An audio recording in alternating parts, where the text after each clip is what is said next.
ಮತದಾರರ ಹೆಸರು ಇಲ್ಲಿ ಆಲ್ರೆಡಿ ಬಂದ್ಬಿಟ್ಟಿದೆ. ಮತದಾರರ ಹೆಸರು ಇಲ್ಲಿ ಬಂದಿದೆ.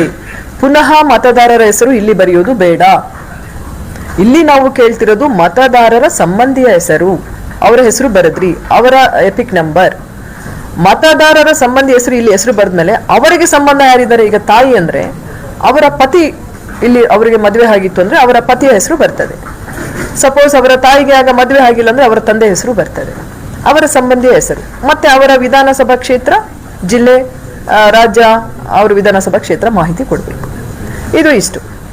ನಂತರ ಇದು ಇಷ್ಟು ಮಾಹಿತಿ ತುಂಬ ಆದ್ಮೇಲೆ ಇದರಲ್ಲಿ ಯಾವ್ದಾದ್ರು ಒಂದು ಮಾಡ್ತೀರಾ, ಎರಡು ಮಾಡೋದಿಲ್ಲ.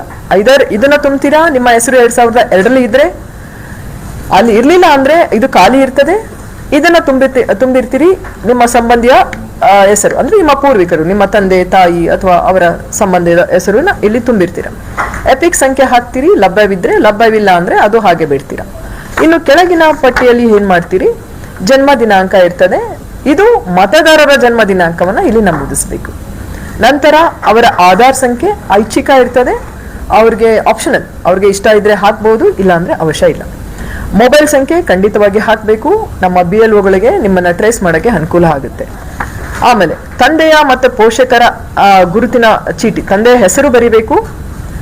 ಅವರ ಎಪಿಕ್ ಕಾರ್ಡ್ ಲಭ್ಯವಿದ್ದಲ್ಲಿ ಆ ಎಪಿಕ್ ಸಂಖ್ಯೆನ ನಮೂದಿಸಬೇಕು. ಲಭ್ಯವಿದ್ದಲ್ಲಿ ತಾಯಿಯ ಹೆಸರು ಬರಿಬೇಕು, ಹೆಸರಂತೂ ಗೊತ್ತಿರ್ತದೆ, ಬರೀರಿ. ಅಲ್ಲಿ ಅವರ ಎಪಿಕ್ ಕಾರ್ಡ್ ಸಂಖ್ಯೆಯನ್ನ ಹಾಕಬೇಕು ಲಭ್ಯವಿದ್ದಲ್ಲಿ. ಅಗೇನ್ ಲಭ್ಯವಿದ್ದಲ್ಲಿ ಸಂಗಾತಿಯ ಹೆಸರು ಬರಿಬೇಕು, ಅವರ ಎಪಿಕ್ ಕಾರ್ಡ್ ಲಭ್ಯವಿದ್ದಲ್ಲಿ ಅವರ ಇದನ್ನ ಬರಿಬೇಕು. ನಂತರ ಈ 3 ಘೋಷಣೆಗಳಿರ್ತದೆ, ಆ 3 ಘೋಷಣೆಗಳನ್ನ ಓದ್ಕೊಳ್ಬೇಕು. ಮತ್ತೆ ಇಲ್ಲಿ ಸಹಿ ಮಾಡಬೇಕು. ನಾವು ಹೇಳ್ತಾ ಇರ್ತೇವೆ ಸಹಿ ಮಾಡೋದು ಮತದಾರರೇ ಮಾಡಬೇಕು ಅಂತ ಏನೂ ಇಲ್ಲ.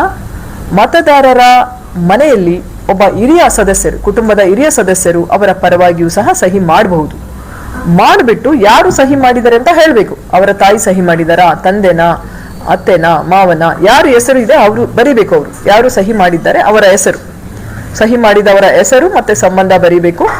ಮತ್ತೆ ಇಲ್ಲಿ ಅವರು BLO ಇದನ್ನೆಲ್ಲ ವೆರಿಫೈ ಮಾಡಿ BLO ಅವರು ಇಲ್ಲಿ ಸಹಿ ಮಾಡಿ ಇದನ್ನ ಮೊಬೈಲ್ ಆಪ್ ಅಲ್ಲಿ ಸ್ಕ್ಯಾನ್ ಮಾಡಿ ಅಪ್ಲೋಡ್ ಮಾಡ್ತಾರೆ.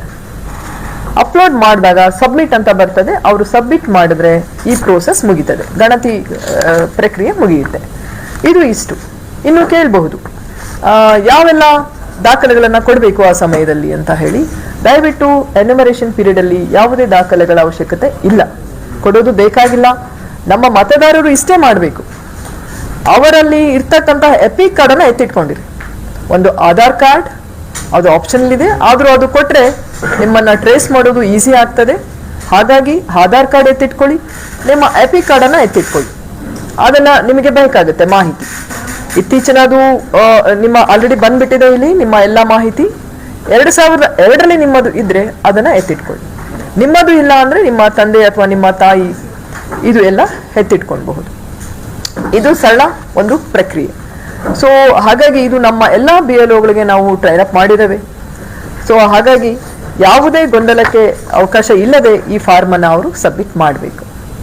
ಸೊ ಇನ್ನು ನಮಗೆ ಕೇಳ್ತಾರೆ, ನಮಗೆ 2002 ನನ್ನ ಹೆಸರು ಇರಲಿಲ್ಲ, ನಮ್ಮ ತಂದೆ ತಾಯಿ ಹೆಸರು ಇರಲಿಲ್ಲ. ನೋಡಿ, ಅದು ತುಂಬಾ ಕೆಲವು ಕೇಸಲ್ಲಿ ಖಂಡಿತ ಆಗುತ್ತೆ. ಯಾಕಂದ್ರೆ ಎಲ್ಲರಿಗೂ ಮೆಜಾರಿಟಿ ಕೇಸಲ್ಲಿ ತಂದೆ ತಾಯಿಗಳು ಇರ್ತದೆ, ಅವರ ಭಾಗಸಂಖ್ಯೆ ಇರುತ್ತೆ, ಅವರ ಎಲ್ಲಾದ್ರೂ ಒಂದು ಕ್ಷೇತ್ರದಲ್ಲಿ ಅವರ ಹೆಸರು ಮತ್ತೆ ವೋಟರ್ ಸಂಖ್ಯೆ ಇರ್ತದೆ. ಇನ್ನು ಇಲ್ಲದೆ ಇರೋದು ಕೆಲವು ಶೇಕಡಾವಾರು ಬರ್ತದೆ, ತುಂಬಾ ಕಮ್ಮಿಯಲ್ಲಿ ಅವನು ಸಿಗುತ್ತೆ. ಅವುಗಳಲ್ಲೂ ಸಹ ನಮ್ಮ BLOಗಳು ಈ ಸಮಗ್ರ ವಿಶೇಷ ಪರಿಷ್ಕರಣೆ ಪ್ರಾರಂಭಕ್ಕಿಂತ ಮುಂಚೆ ನಾವೊಂದು ಪೂರ್ವಭಾವಿ ತಯಾರಿಯನ್ನ ಮಾಡಿದ್ವಿ.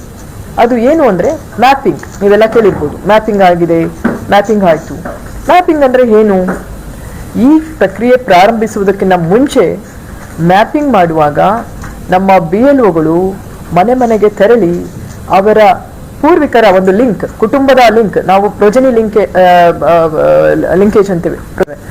ಅಂದ್ರೆ ಅವರ ಇಂದಿನ ಪೂರ್ವಿಕರ ಒಂದು ಕುಟುಂಬದ ಕೊಂಡಿಯನ್ನ ಲಿಂಕ್ ಮಾಡ್ತಾರೆ.